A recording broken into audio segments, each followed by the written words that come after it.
Topic is Charles law. Last time we have discussed about Boyle's law, and I also mentioned that in gas laws we have two laws. One is Boyle's and the second one is Charles law.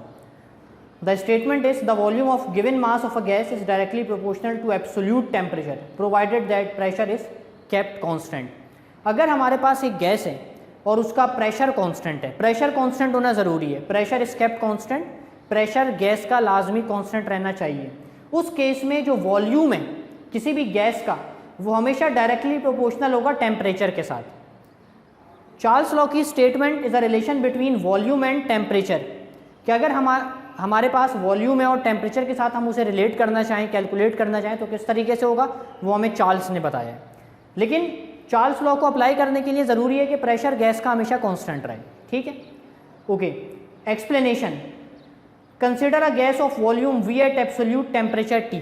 एक gas है हमारे पास, उसका volume V है, temperature T है। According to Charles law V is directly proportional to P, और मैंने इधर लिखा है भी है आगे ब्रैकेट में कांस्टेंट प्रेशर। दैट मीन्स कि जब भी V is proportional to T है, जैसे जैसे टेम्परेचर बढ़ रहा है वैसे वैसे वॉल्यूम भी बढ़ रहा है गैस का। इसका मतलब ये कि जैसे जैसे मॉलिक्यूल्स की काइनेटिक एनर्जी बढ़ेगी, क्योंकि टेम्परेचर का ताल्लुक मॉलिक्यूल्स की ट्रांसलेशनल काइनेटिक एनर्जी से, postulates of kinetic molecular theory में इस बात को डिस्कस किया था, बताया था कि अगर मॉलिक्यूल्स की काइनेटिक एनर्जी ज़्यादा होगी तो मॉलिक्यूल्स का टेम्परेचर भी ज़्यादा होगा।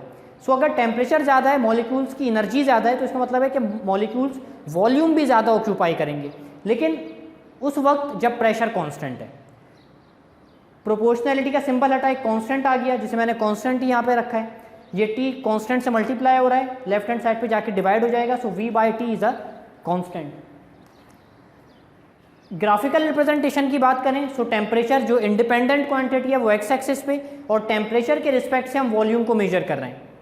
सो हमारे पास एक स्ट्रेट लाइन ग्राफ आ रहेगा, because in directly proportional relations the relation between any two variables is a straight line.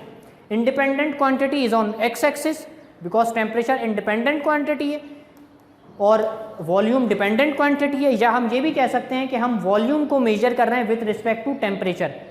पहले मैं टेम्परेचर चेंज करूंगा और उसके बाद फिर वॉल्यूम का चेंज मेजर करूंगा। So the graph between V and T according to Charles law is a straight line graph. एक रिलेशन मुझे और ड्राइव करना है चार्ल्स लॉ का। मेरे पास एक गैस है जिसका वॉल्यूम V1 है और उसका टेम्परेचर T1 है। According to Charles law V1 upon T1 equals constant. जैसे मैंने यहाँ पे भी लिखा था, सेम वही चीज़ मैंने यहाँ पे लिखी है। ये मैंने एक छोटी सी डायग्राम भी बनाने की कोशिश की है कि एक कंटेनर है मेरे पास, कंटेनर का वॉल्यूम कितना है V1, जिसके अंदर ये गैस के मॉलिक्यूल्स मौजूद हैं, इनका टेम्परेचर कितना है T1, और जो प्रेशर है वो कितना है P, और प्रेशर कांस्टेंट है। जब भी मैं चार्ल्स लॉ की बात करूँगा प्रेशर का कांस्टेंट रहना लाजमी है। Let suppose this gas is transferred at constant pressure into another container. Pressure को मैं चेंज नहीं कर रहा, लेकिन इस गैस को मैंने एक और कंटेनर में ट्रांसफर कर दिया है। Volume and absolute temperature are V2 and T2 respectively. Volume कितना हो गया है V2, क्योंकि गैस पहले छोटे कंटेनर में मौजूद थी, अब एक बड़े कंटेनर में मैंने ट्रांसफर कर दिए, सो वॉल्यूम चेंज हो गया है from V1 to V2। Pressure remains same, it is P here and P here. Similarly the temperature changes from T1 to T2 because volume changes. This is the small container and this is the big container. That means the volume changes from V1 to V2 and temperature changes from T1 to T2 at constant pressure P. According to Charles law, for this container V2 upon T2 equals constant. This is equation number 1 and this is equation number 2. Right hand side of the both equations are having constant, so equating 1 and 2, V1 upon T1 equals V2 upon T2.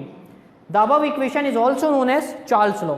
अगर मेरे पास दो different containers का volume और temperature है, एक को मैंने V1 और T1 से रिप्रेजेंट किया है फॉर फर्स्ट केस, और दूसरे को मैंने V2 और T2 से रिप्रेजेंट किया है फॉर द सेकंड केस, तो अगर मैं इस तरीके से इन चारों पैरामीटर्स को भी रिलेट कर सकता हूँ, this relation may be used in numericals for some calculation.